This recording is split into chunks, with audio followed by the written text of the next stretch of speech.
Hello, my dear listeners. This is Isabel from SleepyStories. I'm excited to bring you the very first story on this channel for a relaxed listening, for a little safe adventure together with me.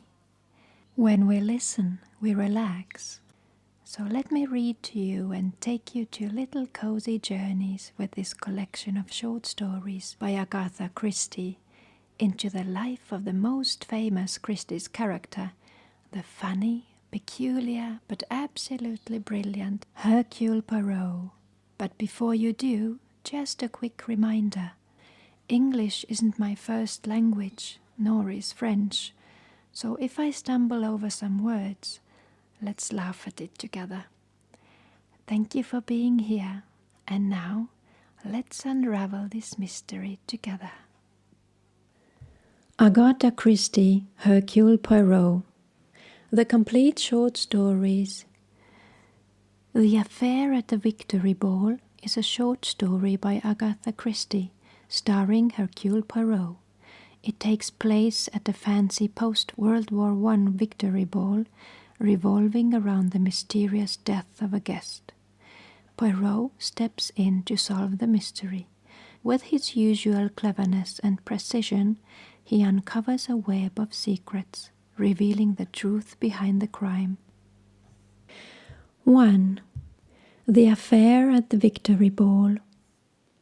Pure chance led my friend Hercule Poirot, formerly chief of the Belgian force, to be connected with the Styles case. His success brought him notoriety, and he decided to devote himself to the solving of problems in crime.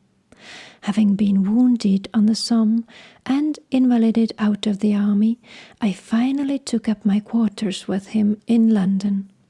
Since I have a first-hand knowledge of most of his cases, it has been suggested to me that I select some of the most interesting and place them on record.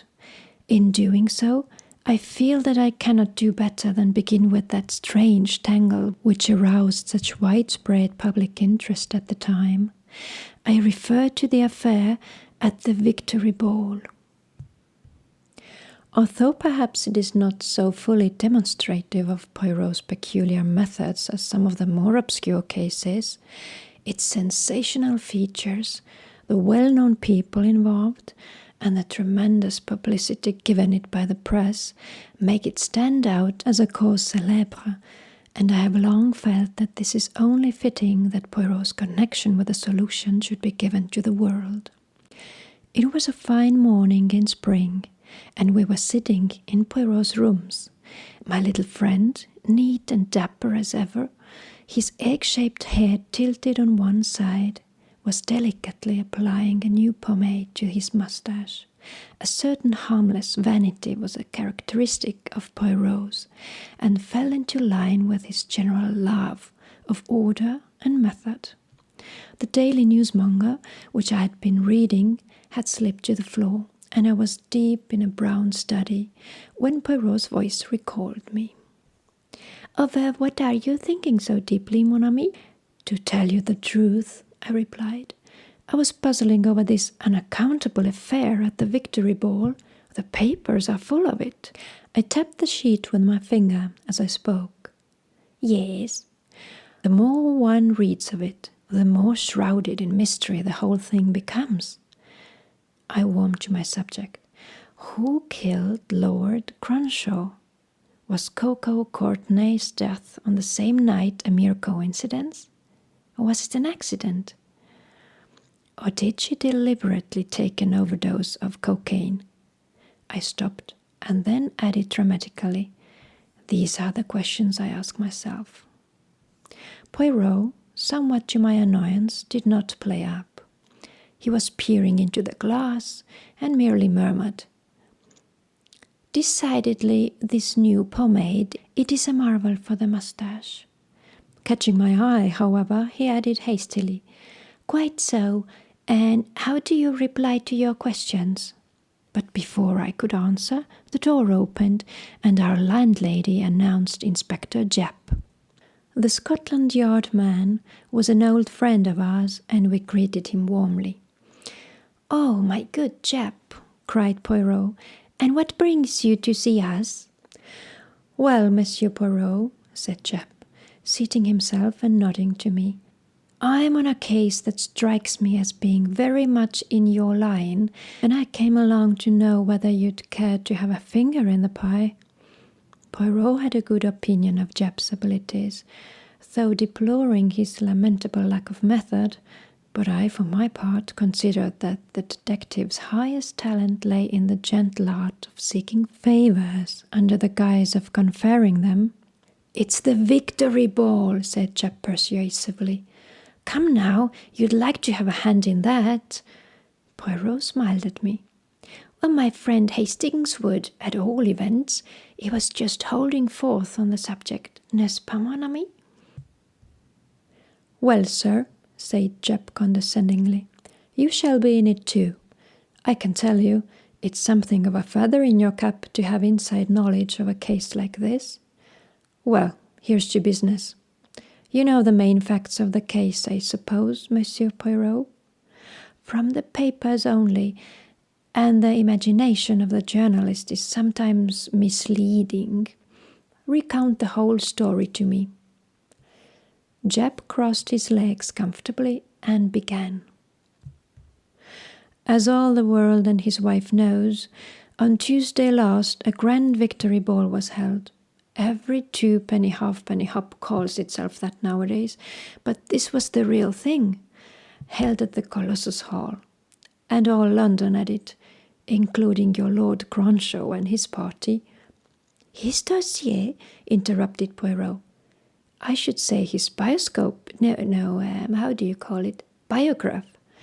Viscount Cronshaw was 5th Viscount, 25 years of age, rich, unmarried, and very fond of the theatrical world. There were rumours of his being engaged to Miss Courtney, of the Albany Theatre, who was known to her friends as Coco, and who was, by all accounts, a very fascinating young lady." Good, continue. "Lord Cronshaw's party consisted of 6 people. He himself, his uncle, the Honourable Eustace Beltane, a pretty American widow, Mrs. Malaby, a young actor, Chris Davidson, his wife, and last but not least, Miss Coco Courtney. It was a fancy dress ball, as you know, and the Cronshaw party represented the old Italian comedy, whatever that may be, the commedia dell'arte," murmured Poirot. "I know. Anyway, the costumes were copied from a set of china figures forming part of Eustace Beltane's collection. Lord Cronshaw was Harlequin, Beltane was Punchinello, Miss Malaby matched him as Pulcinella, the Davidsons were Pierrot and Pierrette, and Miss Courtney, of course, was Columbine. Now, quite early in the evening, it was apparent that there was something wrong. Lord Cronshaw was moody and strange in his manner. When the party met together for supper in a small private room engaged by the host, everyone noticed that he and Miss Courtney were no longer on speaking terms. She had obviously been crying and seemed on the verge of hysterics. The meal was an uncomfortable one, and as they all left the supper room, she turned to Chris Davidson and requested him audibly to take her home, as she was sick of the ball. The young actor hesitated, glancing at Lord Cronshaw, and finally drew them both back to the supper room.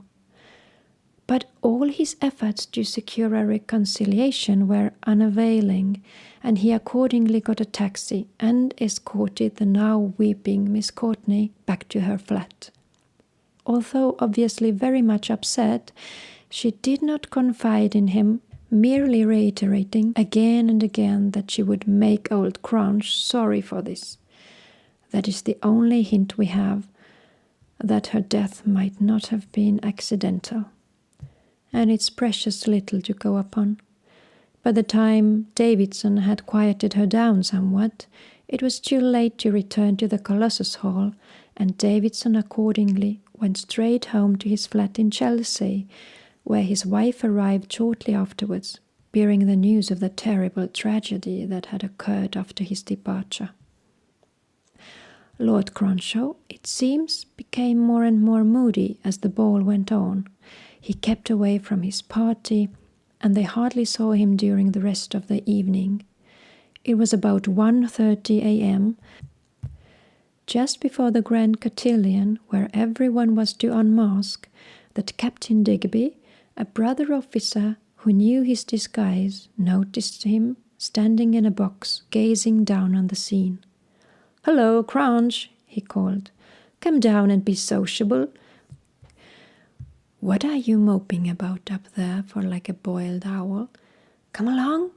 There's a good old drag coming on now." "Right," responded Cronshaw. "Wait for me, or I'll never find you in the crowd." He turned and left the box as he spoke. Captain Digby, who had Miss Davison with him, waited. The minutes passed, but Lord Cronshaw did not appear. Finally, Digby grew impatient. "Does the fellow think we are going to wait all night for him?" he exclaimed. At that moment, Miss Mallaby joined them, and they explained the situation. "Say now," cried the pretty widow vivaciously, "he's like a bear with a sore head tonight. Let's go right away and root him out." The search commenced, but met with no success until it occurred to Mrs. Mallaby that he might possibly be found in the room where they had supper an hour earlier.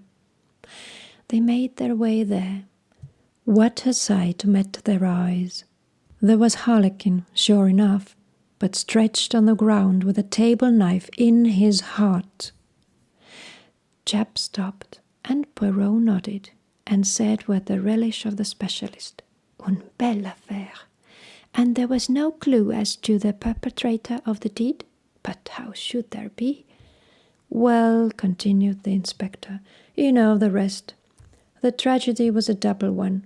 Next day there were headlines in all the papers, and a brief statement to the effect that Miss Courtney, the popular actress, had been discovered dead in her bed, and that her death was due to an overdose of cocaine. Now, was it accident or suicide? Her maid, who was called upon to give evidence, admitted that Miss Courtney was a confirmed taker of the drug, and a verdict of accidental death was returned. Nevertheless, we can't leave the possibility of suicide out of account. Her death is particularly unfortunate, since it leaves us no clue now to the cause of the quarrel the preceding night. By the way, a small enamel box was found on the dead man. It had cocoa written across it in diamonds, and was half full of cocaine. It was identified by Miss Courtney's maid as belonging to her mistress, who nearly always carried it about with her, since it contained her supply of the drug to which she was fast becoming a slave. Was Lord Cronshaw himself addicted to the drug? Very far from it. He held unusually strong views on the subject of dope. Poirot nodded thoughtfully. But since the box was in his possession, he knew that Miss Courtney took it. Suggestive that, is it not, my good chap? "Ah," said Japp rather vaguely. I smiled. "Well," said Japp, "that's the case. What do you think of it?" "You found no clue of any kind that has not been reported?" "Yes, there was this." Japp took a small object from his pocket and handed it over to Poirot.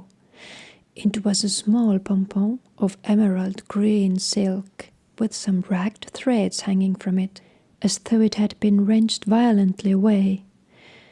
"We found it in the dead man's hand, which was tightly clenched over it," explained the inspector. Poirot handed it back without any comment and asked, "Had Lord Cronshaw any enemies?" "None that anyone knows of. He seemed a popular young fellow." "Who benefits by his death?" "His uncle, the Honourable Eustace Beltane, comes into the title and estates." There are one or two suspicious facts against him. Several people declare that they heard a violent altercation going on in the little supper room, and that Eustace Beltane was one of the disputants.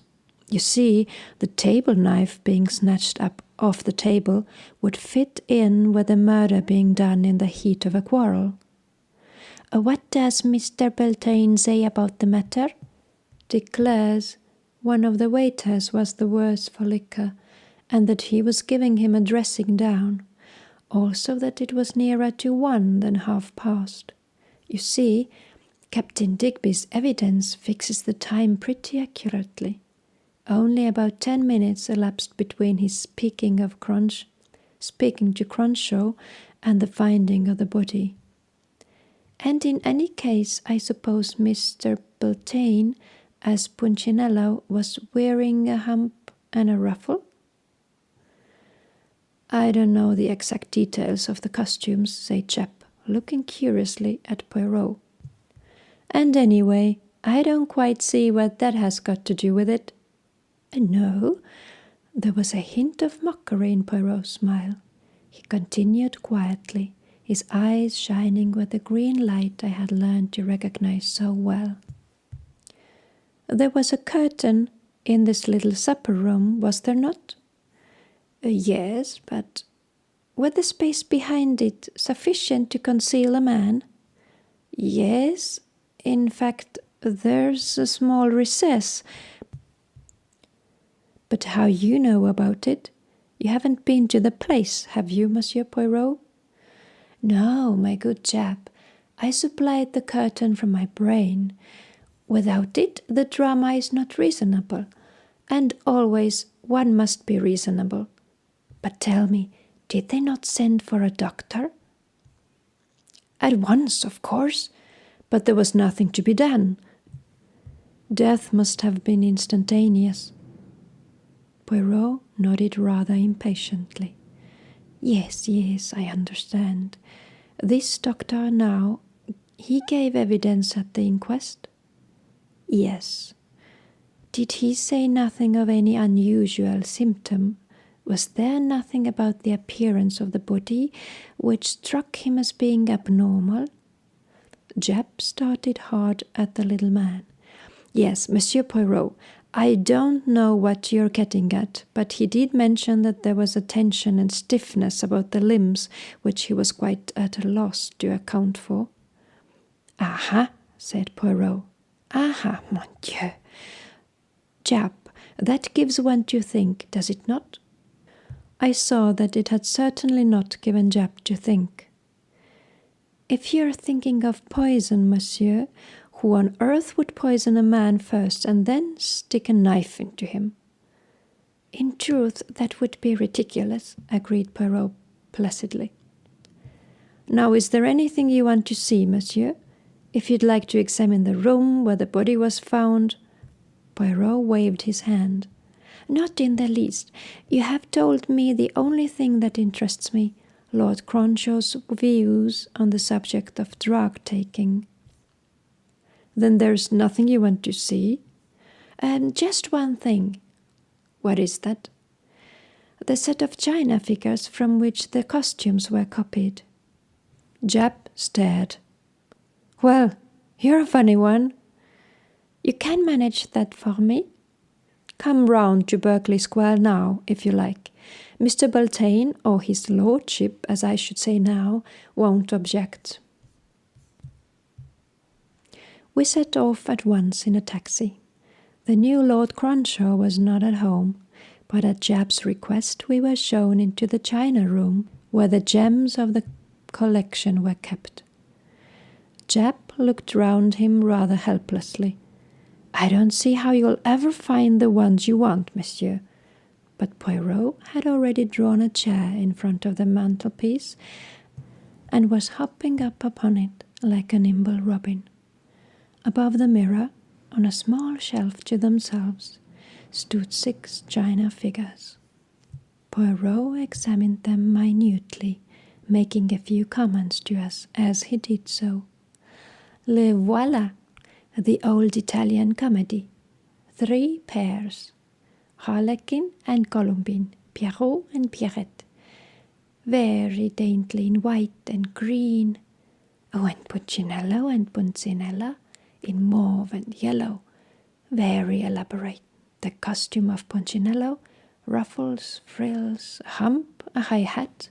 Yes, as I thought, very elaborate. He replaced the figures carefully and jumped down. Jep looked unsatisfied, but as Poirot had clearly no intention of explaining anything, the detective put the best face he could upon the matter. As we were preparing to leave, the master of the house came in, and Jep performed the necessary introductions. The 6th Viscount Cronshaw was a man of about 50, suave in manner, with a handsome, dissolute face, evidently an elderly roué, with the languid manner of a poseur. I took an instant dislike to him. He greeted us graciously enough, declaring he had heard great accounts of Poirot's skill, and placing himself at our disposal in every way. "The police are doing all they can, I know," Poirot said. "But I am much fear the mystery of my nephew's death will never be cleared up. The whole thing seems utterly mysterious."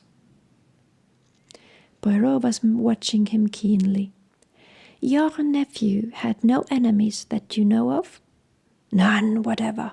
I am sure of that." He paused, and then went on. "If there are any questions you would like to ask—" "Only one." Poirot's voice was serious. "The costumes, they were reproduced exactly from your figurines?" "To the smallest detail." "Thank you, my lord. That is all I wanted to be sure of. I wish you good day." "And what next?" inquired Jep as we hurried down the street. "I've got to report at the yard, you know." "Bien. I will not detain you. I have one other little matter to attend to, and then—" "Yes?" "The case will be complete."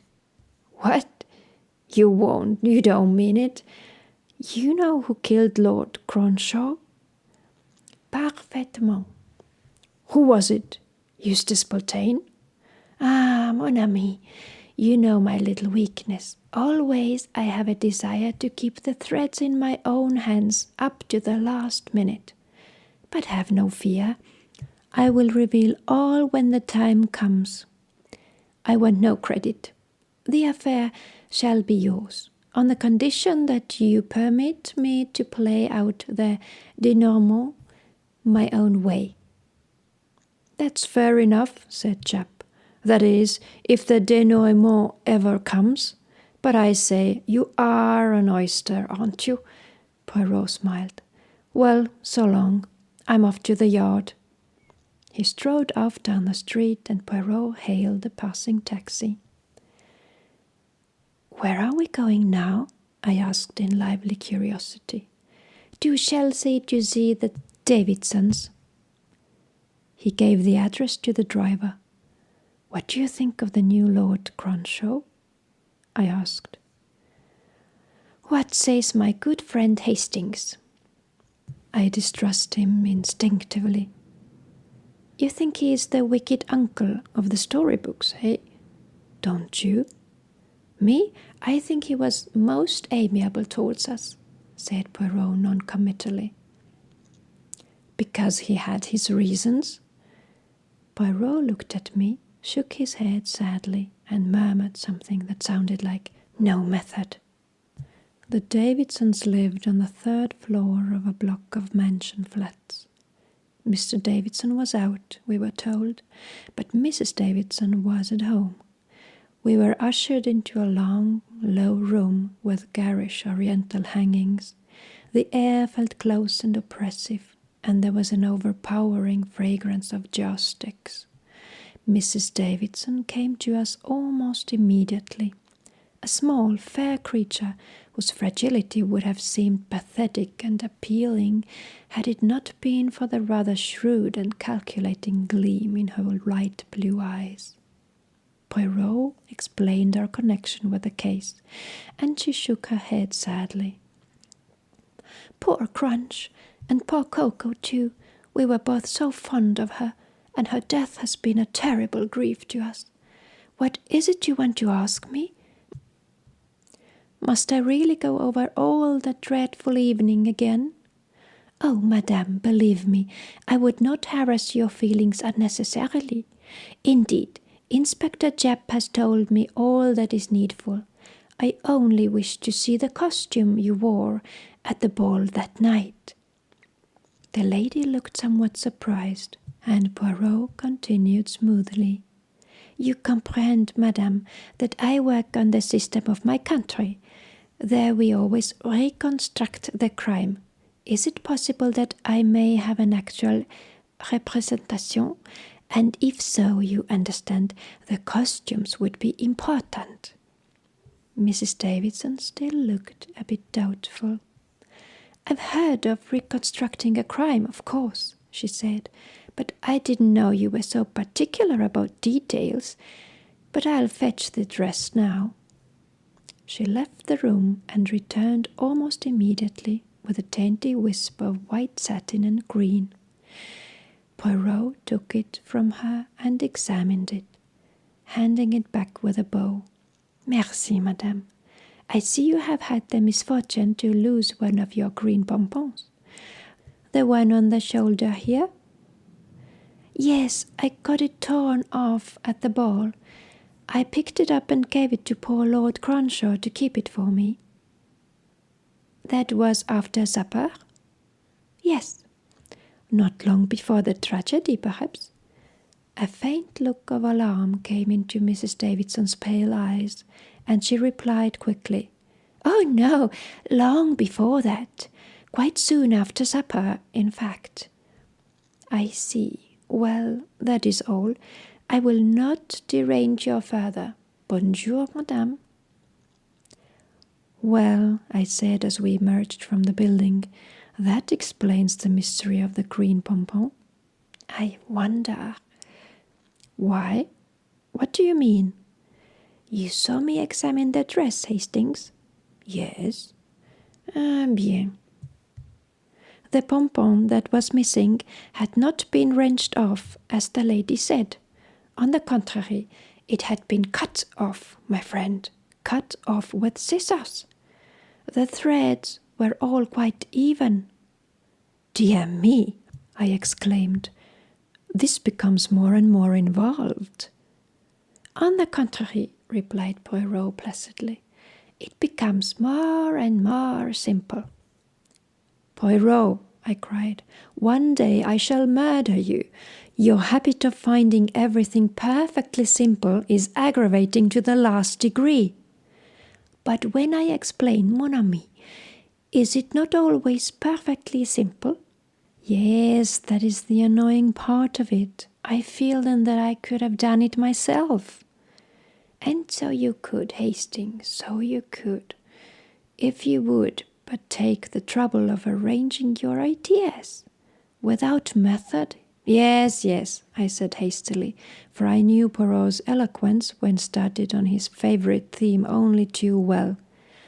Tell me, what do we do next? Are you really going to reconstruct the crime? Hardly that. Shall we say that the drama is over, but that I propose to add a harlequinade? The following Tuesday was fixed upon by Poirot as the day for the mysterious performance. The preparations greatly intrigued me. A white screen was erected at one side of the room, flanked by heavy curtains at either side. A man with some lighting apparatus arrived next, and finally a group of members of the theatrical profession who disappeared into Poirot's bedroom, which had been rigged up as a temporary dressing room. Shortly before 8, Japp arrived, in no very cheerful mood. I gathered that the official detective hardly approved of Poirot's plan. bit melodramatic, like all his ideas. But there, it can do no harm, and as he says, it might save us a good bit of trouble. He's been very smart over the case. I was on the same scent myself, of course. I felt instinctively that Jep was straining the truth here. But there, I promised to let him play the thing out his own way. Ah, here is the crowd. His lordship arrived first, escorting Mrs. Malaby, whom I had not as yet seen. She was a pretty dark-haired woman and appeared perceptibly nervous. The Davidsons followed. Chris Davidson also I saw for the first time. He was handsome enough, in a rather obvious style, tall and dark, with the easy grace of the actor. Poirot had arranged seats for the party facing the screen. This was illuminated by a bright light. Poirot switched out the other lights so that the room was in darkness, except for the screen. Poirot's voice rose out of the gloom. Monsieur, Madame, a word of explanation. 6 figures in turn will pass across the screen. They are familiar to you. Pierrot and his Pierrette, Pulcinello, the buffoon, and elegant Pulcinella, beautiful Colombine, lightly dancing, Arlequin, the sprite invisible to man. With these words of introduction, the show began. In turn, each figure that Poirot had mentioned bounded before the screen, stayed there a moment poised, and then vanished. The lights went up, and a sigh of relief went round. Everyone had been nervous, fearing they knew not what. It seemed to me that the proceedings had gone singularly flat. If the criminal was among us, and Poirot expected him to break down at the mere sight of a familiar figure, the device had failed signally, as it was almost bound to do. Poirot, however, appeared not a whit discomposed. He stepped forward, beaming. Now, Monsieur and Madame, will you be so good as to tell me, one at a time, what it is that we have just seen? Will you begin, milord? The gentleman looked rather puzzled. I'm afraid I don't quite understand. Just tell me what we have been seeing. Well, I should say we have seen 6 figures passing in front of a screen and dressed to represent the personages in the old Italian comedy, or ourselves the other night. Never mind the other night, milord, broke in Poirot. The first part of your speech was what I wanted. Madame, you agree with Milord Cronshaw? He had turned as he spoke to Mrs. Malaby. Yes, of course. You agree that you have seen 6 figures representing the Italian comedy? Why, certainly. Monsieur Davidson, you too? Yes. Madame? Yes. Hastings, chap? Yes, you are all in accord. He looked around upon us, his face grew rather pale, and his eyes were green as any cat's. And yet you are all wrong. Your eyes have lied to you, as they lied to you on the night of the Victory Ball. You see things with your eyes. As they say, is not always to see the truth. One must see with the eyes of the mind. One must employ the little cells of grey.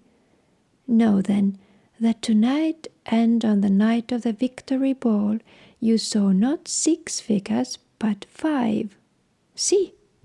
The lights went out again. A figure bounded in front of the screen. Pierrot. Who is that? Demanded Poirot. Is it Pierrot? Yes, we all cried. Look again. With a swift movement, the man divested himself of his loose Pierrot garb. There in the limelight stood glittering Harlequin. At the same moment, there was a cry and an overturned chair. Curse you, snarled Davidson's voice. Curse you! How did you guess? Then came the clink of handcuffs and Japp's calm official voice. "I arrest you, Christopher Davidson, charge of murdering Viscount Cronshaw. Anything you say will be used in evidence against you." It was a quarter of an hour later.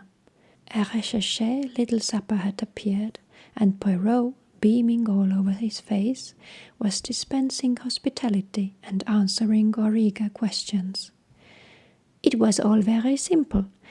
The circumstances in which the green pompon was found suggested at once that it had been torn from the costume of the murderer. I dismissed Pierrette from my mind, since it takes considerable strength to drive a table knife home, and fixed upon Pierrot as the criminal. But Pierrot left the ball nearly 2 hours before the murder was committed, so he must either have returned to the ball later to kill Lord Cronshaw, or, eh bien, he must have killed him before he left. Was that impossible? Who had seen Lord Cronshaw after supper that evening? Only Mrs. Davidson, whose statement, I suspected, was a deliberate fabrication uttered with the object of accounting for the missing pompon, which of course she cut from her own dress to replace the one missing on her husband's costume. But then Arlequin, who was seen in the box at 1:30, must have been an impersonation. For a moment earlier, I had considered the possibility of Mr. Beltane being the guilty party, but with his elaborate costume, it was clearly impossible that he could have doubled the roles of Punchinello and Arlequin. On the other hand, to Davidson, a young man of about the same height as the murdered man, and an actor by profession, the thing was simplicity itself. But one thing worried me. Surely a doctor could not fail to perceive the difference between a man who had been dead for 2 hours and one who had been dead 10 minutes. Eh bien. The doctor did perceive it, but he was not taken to the body and asked, "How long has this man been dead?" On the contrary, he was informed that the man had been seen alive 10 minutes ago, and so he merely commented at the inquest on the abnormal stiffening of the limbs, for which he was quite unable to account. All was now marching famously for my theory. Davidson had killed Lord Cronshaw immediately after supper, when, as you remember, he was seen to draw him back into the supper room. Then he departed with Miss Courtenay, left her at the door of her flat, instead of going in and trying to pacify her, as he affirmed, and returned post-haste to the Colossus, but as Arlequin, not Pierrot. A simple transformation effected by removing his outer costume. The uncle of the dead man leaned forward, his eyes perplexed. But if so, he must have come to the ball prepared to kill his victim. What earthly motive could he have had? The motive, that's what I can't get. Ah, there we come to the second tragedy, that of Miss Courtenay. There was one simple point which everyone overlooked. Miss Courtenay died of cocaine poisoning, but her supply of the drug was in the enamel box, which was found on Lord Cronshaw's body.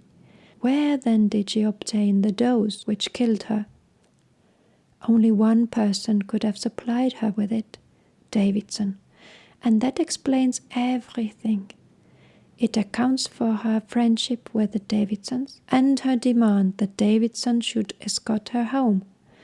Lord Cronshaw, who was almost fanatically opposed to drug-taking, discovered that she was addicted to cocaine and suspected that Davidson supplied her with it. Davidson doubtless denied this, but Lord Cronshaw determined to get the truth from Miss Courtenay at a ball. He could forgive the wretched girl, but he would certainly have no mercy on the man who made a living by trafficking in drugs. Expose and ruin confronted Davidson. He went to the ball determined that Cronshaw's silence must be obtained at any cost. Was Coco's death an accident then? I suspect that it was an accident cleverly engineered by Davidson. She was furiously angry with Cronshaw, first for his reproaches and secondly for taking her cocaine from her. Davidson supplied her with more and probably suggested her augmenting the dose as a defiance to old Crunch. One other thing, I said.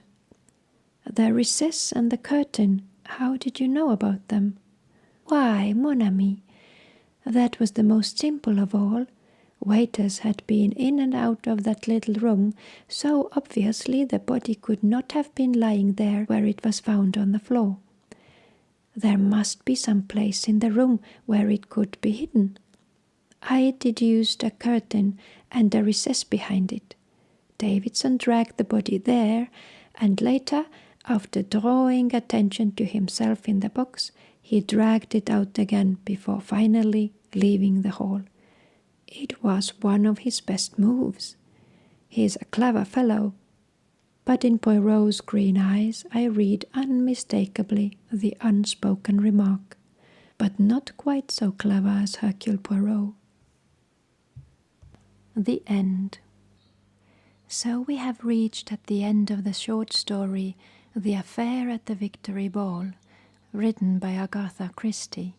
Thank you so much for sticking with me till the end and for forgiving my little pronunciation flops along the way.